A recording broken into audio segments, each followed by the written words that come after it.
You know, if you've got relationship problems, I'm the man to talk to because, well, I didn't get a divorce just off my good looks.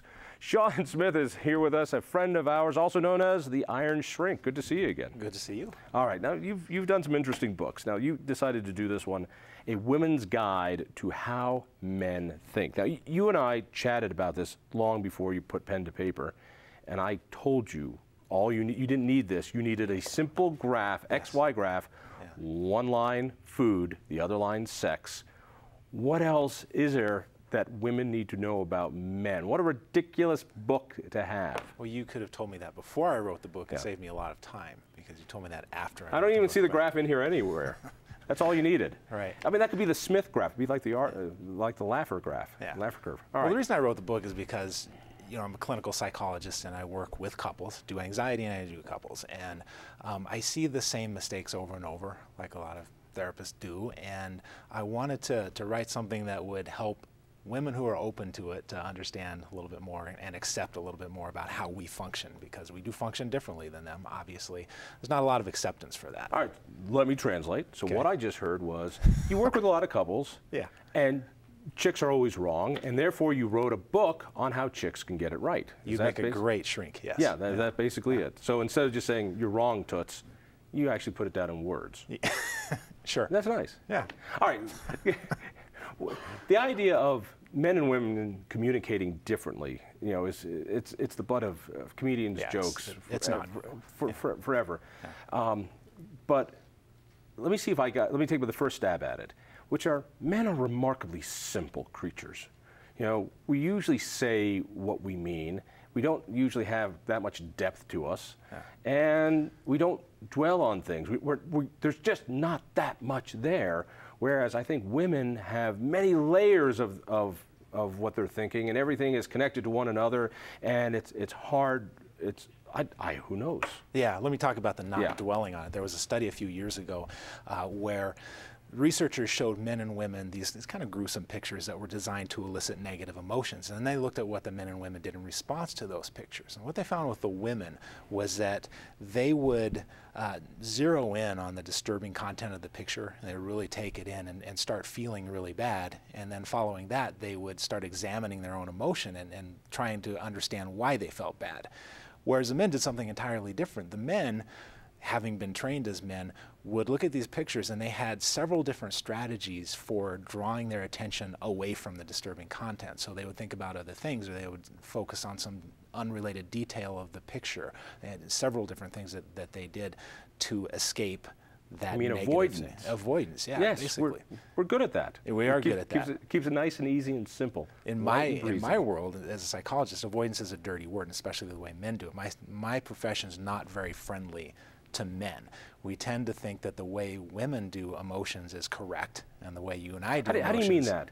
When you say the way women do it is correct, and the way men do it in your profession has been treated that it's the wrong way. It is, yeah, in my profession it's the wrong way, because in my profession we're word-based and we dissect things, and so there's a natural alignment with the way women dissect things.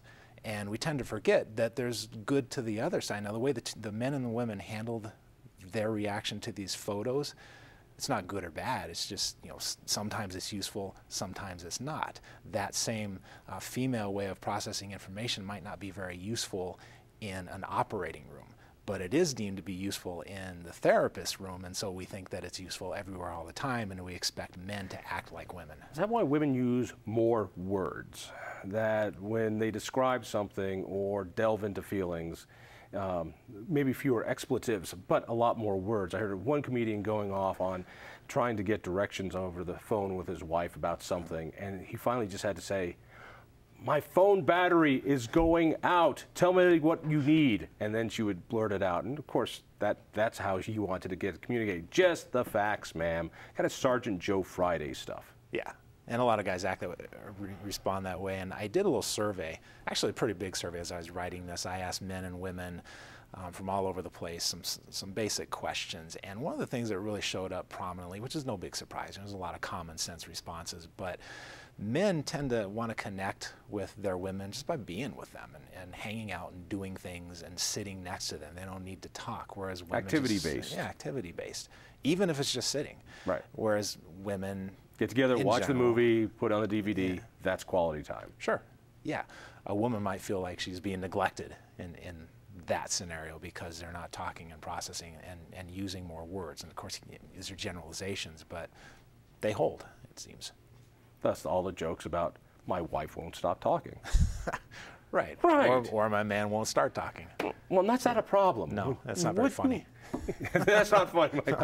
All right. So the idea is to have like a translation guide of what's going on in a man's brain. Other than my sex and food joke, what is going on in a man's brain? What's different? What's different is we solve problems differently, approach problems differently than women. And so, for example, when a man and woman are having an argument and the man goes off to think about things, a lot of times the woman feels like, well, he's just avoiding. He's not dealing with what's happening. And so I'm left here by myself to be upset about this, when in fact, a lot of times the guy's off by himself thinking about how to approach the situation, but he's not very good at articulating that a lot of times. And so you get this pattern where the man is running away and the woman is chasing him to try to engage him in conversation. Sometimes it's the reverse, but more often it's the man going off and the woman just not recognizing, and sometimes the man not even recognizing that what he's doing is working on the problem. Or is it just good old-fashioned avoidance? You're having a fight, and it's like, I've had enough of this. I'm going to go have a beer. I'm going to go watch television. I'm going to go to work. I'm going to go do anything which is more enjoyable and therefore more productive than having this fight with you. Yeah, and there's a lot of truth to that. I think that successful couples a lot of times don't need to talk about every little thing. And while there is value to the more female way of dissecting things and figuring out what's going on emotionally, there's also value in stepping away from it sometimes. And that's what my profession tends to forget, that sometimes, yeah, you need to just move on. What do you mean you just need to move on? Meaning that you've discussed it, you've arrived at a solution, and there might be some anxiety, some residual anxiety from that argument, but you don't need to respond to that anxiety all the time. The fight. By continuing Where to are fight. we going to go for Christmas? Your parents' house or my parents' house? And neither wants to go to the others, or maybe their own. And finally you come to a decision, all right, we'll go to your parents' house. Mm-hmm. And we don't need to talk about it anymore. Decision done. That's what goes on in a man's brain. That's what tends to go on in a man's brain, yeah. All right. And what goes on in a woman's brain is, why don't you like my parents? Yeah. And a lot of times couples fall into this pattern where they're having that same argument every year, every Thanksgiving, every Christmas, every St. Patrick's Day, what are we going to do? And I think one of the smart things to do, rather than thinking about, I need to change my partner's behavior, that needs to be fixed, is to look at the pattern. What's going on? Why are we having the same argument over and over again? So, you use the term quicksand. Yeah. Is that the argument over and over and over? I use the term relationship quicksand because as I was doing this survey of men and women, and as I was talking to men in my own practice, men can get to a point, see, we're very driven to solve problems, we're very driven to perform and do well for the women in our lives for the most part. And when men start to feel like they cannot win, they cannot please their partner, they can't come out on top in any way, which coming out on top usually means that she's happy, she's satisfied.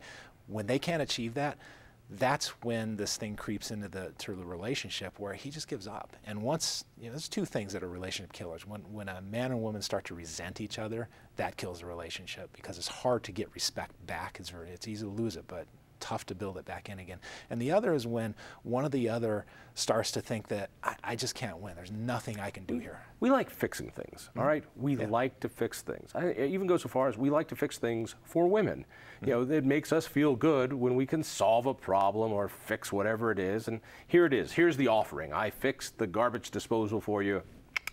And a lot of times women instead want a connection. They want conversation. Conversation doesn't fix the garbage disposal. So they just need to learn to appreciate us. That's what you're saying. This is exactly what I'm saying. That's exactly what you're saying. Or sometimes we need to get a little better at saying what it is that we want. So one of the comments that I How got... clear can you get that I want food and I want sex? It's a very simple thing. One of the comments that I got from one of the women that responded to the survey was, how come I have to throw a ticker tape parade every time he fixes a doorknob? And the answer is that he's looking for your recognition. Yeah. And obviously in that relationship, there's some little tug of war that's going on about recognition. And that's the pattern that they should address. It's not about the doorknobs and the parades. It's about this pattern where he's pulling for something that he doesn't think he's getting. All right, in this, you've got this section called Why Men Just Don't Make Sense Sometimes. Are you a man? We always make sense. It makes sense to us. We're perfectly sensible. But I think to a lot of women, we're black boxes. How do you mean? How that makes no sense to me whatsoever. I mean, how more simple can you be than a man? I mean, there's just nothing there. We're the dogs of the world, all right? The thing that made us happy yesterday will make us happy today, and 15 years from now, the same thing. We're very simple creatures. What's to figure out? What's to figure out is the way we approach problems. Women sometimes, well, number one, when a guy goes off and doesn't talk about what's happening and why he's going off, that's very stress-inducing to a lot of women. Again, sometimes it's the women that goes off and the men are stressed, but more often it's the men who go off by themselves. Women get upset about this, understandably. It's very anxiety-producing when you don't know what's happening to your partner. The other thing is that a lot of times our approach to problem doesn't make sense to women, meaning that you know, we will look at things very pragmatically, like we're looking at the clock and we're looking at who needs to be where. So for example, at my house, when I say, what time do we need to leave for a certain function, the answer will come back, we have to be there at 6. Well, to my brain, that just doesn't compute, because the question was, what time do we need to leave, not what time do we need to be here. So there's a complete disconnect there. To her brain, to my lovely wife's brain, you've met her, it makes perfect sense. She's working backward from the time that we need to be there and figuring out all the, you know, what needs to be done and what the kid needs to do and what the dog needs to do. Why can't women get out of the door? What is that part? Why? I don't know. You don't. Nobody. And we're the mystery. And we're the mystery.